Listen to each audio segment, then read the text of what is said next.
So today we have with us a chief technology officer of a very, very reputed company in the Indian automotive space, Amalgamations Component Division.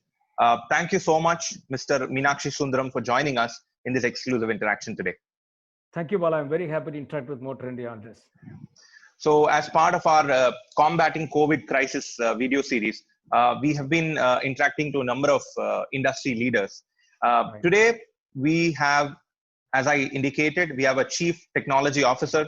So the language of today's discussion is going to be more about technology. And we're not going to talk too much about markets and predictions and all that.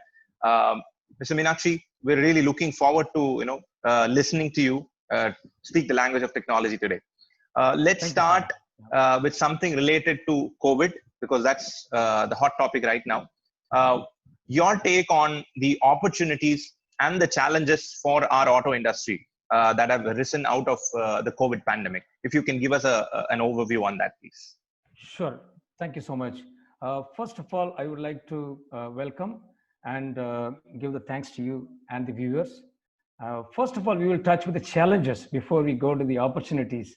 Due to the COVID crisis, the slowdown last year, the COVID today, we are in zero revenue in April, and we are moving towards a graded opening with the cash flow issues and restarting operation expenses and the employee safety, which is our paramount importance. This is where we are sitting as a challenges today. And for this, we must salute the industry and the companies who have kept their promises and salaries and working from home in spite of pandemic. And I'm sure all of our friends have achieved most of their objectives, except the revenue, which is on a flip side, market leaders and the entrants as the same zero revenue in April. That's a prime challenge today. And if I have to speak about the opportunities, there are a lot of opportunities to be on the very positive side, right? The employees have an opportunity to know their brand better, and the companies have opportunity to have the self-reliant India. And this brings a lot of indigenization, localization. Also look at the whole globe is looking at us as a big partner to bring in a lot of investments and manufacturing to this country. That has come because of COVID-19, right? And the second level of opportunities I would want to say is forecast. As technical people, we try making maximum things at the less time in view of production and in view of operations. And the sales folks will always run after the forecast. The biggest discussion always between sales and operations is the forecasting. With a clean slate approach with the COVID, we have a beautiful opportunity to set our forecast right. Typically, we work from 60 to 80% forecast accuracy. Now there is an opportunity to be at 80 to 90% if we start focusing there. And finally, the other events like BS4 to BS6 changeover, COVID has brought us a little bit of breather that we don't have that the transition which just abruptly stopped and we started with BS6. And very important last point I want to mention, there is a huge collaboration between OEMs and tier ones happening. The OEMs taking care of the tier ones and the tier ones ready to work in spite of the pandemic to bring the schedules on track, which is very nice. Right. Interesting, very quick points you've mentioned, Meenakshi. On the challenges side, obviously there are a number of challenges that this pandemic has actually thrown open. But as you rightly indicated, more than the challenges, if we can focus on the positives, I think there are plenty of opportunities that actually emerge out of this crisis. Right. And can I make one more point on Sure. Opportunities? I would say from a group level, what we have done during this COVID, it has brought a lot of focus in engineering, product positioning, and consolidation of products, and what we should do for the future. It has brought in a lot of time for the leadership to interact and speak, and putting together a lot of Zoom meetings and team meetings, offline meetings using the online platforms. And we have spent a lot of time in writing down innovative patents. At least we have personally written down 6-7 patents for the powertrain component industry, specifically in friction reduction and lightweighting. Maybe if the COVID is not there, we would not have focused that much, right? And during this time, our group looked at competency roadmap, gap analysis, and identified our training needs, which are very well as an opportunity I still consider. Right? Thank you. Very true. I mean, the time that this pandemic is actually thrown open, I think if it has been utilized in the right way, there are, well, as you rightly indicated, this is the advantage, I think, of talking to a technology person. You're talking about patents, you're talking about something really happening, at the ground level in terms of technology. That is very encouraging to hear. Right. Uh, We must appreciate the uh, webinars which are brought in not only by Motor India but also by everybody, every corner of India. That's a knowledge sharing session. People have come on a same platform in view of knowledge, whether it's commercial knowledge, whether it's technical knowledge. I see that people are in same platform due to this lockdown 1, 2, and 3. I would say. Very true, very true. Whether these webinars would be happening without the COVID pandemic, I think there's a very little chance of this happening. So Right. these are positives. There has been a lot of discussion on the Indian auto industry making itself self-reliant and not depending on technology from more developed markets outside. Right. What is your take on a self-reliant India from a technology perspective? How do you visualize our auto industry being self-reliant? And if you can also give us your thoughts on the CV industry in particular, maybe. Sure. Thank you, Bala. See, right now, to start with, the powertrain industry is flat across the world. That means we have moved into BS6 and Euro 6, which is a very big achievement as a country, as an industry. So we are on par with the global giants. And we have a tremendous opportunity there to go and attack the global market. We are not going to be any more Indian industry, Indian volumes. We can move forward and address that. Especially, the motorcycle segment, we are number one, right? And we can number one in meeting Euro 6, number one in our volumes, and we can certainly move forward and get the cost-efficient technologies to the global world. And number two, the global players eyeing India for mass manufacturing. We should take advantage of that, as we said before. We are already quality, cost, and delivery sensitive country. We do that very meticulously. We should focus more on technology right now and reliability. So this too brings in a lot of self-reliance. Also, others start relying on us more, we will be self-reliant very easily. So, if you see the global countries which has come up self-reliant, for example, China, they have always done cross-referencing to each other in the component industry. You go for a quotation for pistons, they would refer the cylinder block guys. So in India, the cross-reference should start happening, and in other countries, never an RFQ is unanswered. You send RFQ and they would cross-refer. Finally, they will come out with their country level solution. They don't let that go. So this is time for us to do that. And, I must quote here the recent panel discussion between Dr. Sumantran and Dr. Goenka, the two stalwarts, and about the same subject. They said the two-wheeler, we have made a lot of success. Can we replicate that in the CV industry? Our wish could be, we are our top 3 truck manufacturers come together, make a common powertrain. When I say common powertrain, it's an engine plus automatic transmission. Then take it back with you, do your own application engineering, do your own product development, do your own vehicle development, go and attack the global market, right? With a significant cooperation inside the country, you could go and address the whole Europe, Middle East, and Africa. And for sure, it will take a little bit of time for us to address the US markets with respect to the vehicle safety, interest. So this is one of the very important point which we can see. And as you know, the Silicon Valley of India, Bangalore, as well as the automotive industry, if we both come together and make an IoT platform, for instance, Detroit Connect, we should be able to go and put together a connected platform, an IoT platform for India. It's again for India, like an Android platform, you make a platform and then everybody take it back. You do your own USPs, you do your own product development on it, you do your own functionality development on it. Go ahead and address the global market. If all Indian software engineers can work back in the US and bring up a product like this, why not we do that? So these two are the core essence of self-reliance for the commercial vehicle industry. And one more important point we should say, that we cannot wait to say that we are growing in EV. We are a small commercial vehicle leader in the world, last mile connectivity. We should take the same IC engine collaboration to the EV.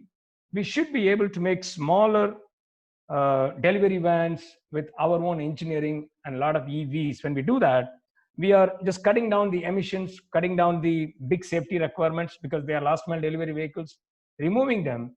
We should be the world number one in small electric vehicles, which are last mile delivery, commercial vehicles. Then the whole world market is ours. That also comes into the level of self-reliance, for sure. And in view of when we look at self-reliance, we must talk about coexistence of ICE and EV.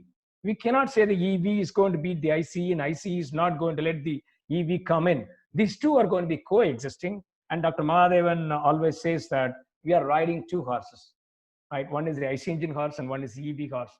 Like the same, you can go back and look at two-wheeler industry has driven that carbureted bikes and EFI bikes, and customers have chosen what they want to choose. And it all boils down to total cost of operation. We can give good reliability, we can give good technology, we can give good value for money. People will automatically choose that. And with all of that, we need to concentrate on reliability improvement on system level, right? To be more efficient in global market. That means we are first self-reliant, so we can go ahead and give the same reliance on others also. So all the players working closely with component industry today, we used to work for 90% reliability and 50% confidence. So 10 years ago, right? Today, we moved to the level 99% reliability and 90% confidence.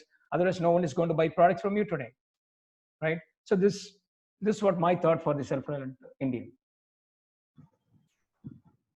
Fantastic. I mean, that is a truly disruptive thinking, if I may put it so. But it also emphasizes the need for collaborative approach from the industry, right? I think one is obviously we try to have healthy competition within the industry among the the OEMs. But when it comes to a global market, it'd be great if India as a single unit, if we can come together and probably represent our country, and definitely that will also put India much more prominently on the technology map, globally. Yeah, right. So that is a very interesting. Thank you, Bala. Only one more point, last point, as it comes up in my mind. During my stay in China for a year or so, I have seen that going to tier ones in Chinese companies, tier one and tier twos, you walk to them for a technology or for a component sourcing, they would bring up all possible neighbors to the table to ensure that they are getting the most out of a company which is walking into their industry.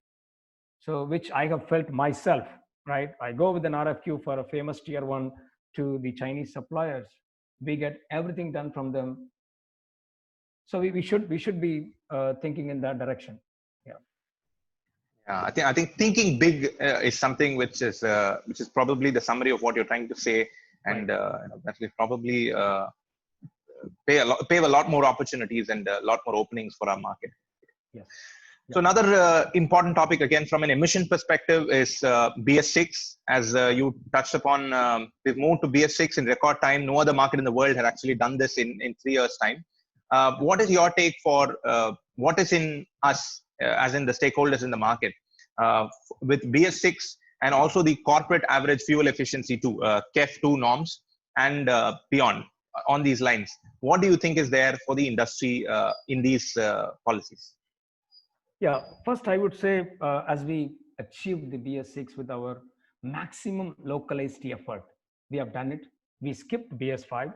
So we have learned a lot in this short period of time. So the first step towards that is to look at what improvements we can do in BS6, because we have achieved that in a very shorter duration. For sure, every OEMs and every tier one has a list of improvements to be done in the next 6 to 8 months maximum. And then we should start thinking about the CAFE. There comes the famous codes of efficiency improvement, friction reduction, and lightweighting. So we should go to every corner to find out these 3 evidences to get this down. That's one. And the second one is, I strongly believe that the start-stop technologies should start coming in, because we already have some examples in SUVs as well as in all motorcycle segments. We have evidences, and we can certainly bring that back into commercial vehicles. And And one more point I want to make, if the government has to bring in EV at a larger scale, hybridization needs to be taxed properly, number one. But I would feel that that will fuel the fire of EV. The knowledge levels, the learnings will get accelerated by doing a hybrids, because we will use the smaller batteries and we will start charging them and discharging them. We will know that how the behavior of the batteries are, how the hybrid system is functioning. So that means it's a micro EV system, according to me, right? We take that and then implement those learnings in EV. It will be very good for us to think about it. In view of CAFE norms, we should look at every corner of friction reduction. For example, from our group perspective, we are working on piston assemblies, bearings, camshafts, and gears. For example, lightweight pistons and low ring tensions. And we have a lot of coatings, different coatings to do for taking care of our frictions. And bearings, we have a lot of innovations in bearings to do the friction down. Camshafts, we have a new technology. As assembled camshaft, we can certainly reduce kind of 4%, 4 to 8%. The friction can be reduced, wherein you get a 0.3 to 0.8% fuel economy savings. So we could bring in those system level ideas, right? And gears, the quality of the gears and the way we manufacture the gears, certainly we can get a lot of friction out of the game. So now, not only the component level friction reduction, now we should think about, can we do friction reduction in a system level and take it to the next friction? When I'm not saying only piston assembly level, I'm saying all the rotating components is one single system now, right? Can we do that and get into CAFE? And certainly the next is alternate fuels. When we say we have put a lot of efforts on CNG, so we can get some effort towards the alternate fuels and CNG for truck and buses if the electrification is getting slow on the line. So certainly CNG is going to fill up that. And when we say IC engine and beyond, we must mention EV. So EV would be the next to concentrate. We are focusing on two-wheeler, three-wheeler, and load vehicles, small commercial vehicles up to 3 ton GVW.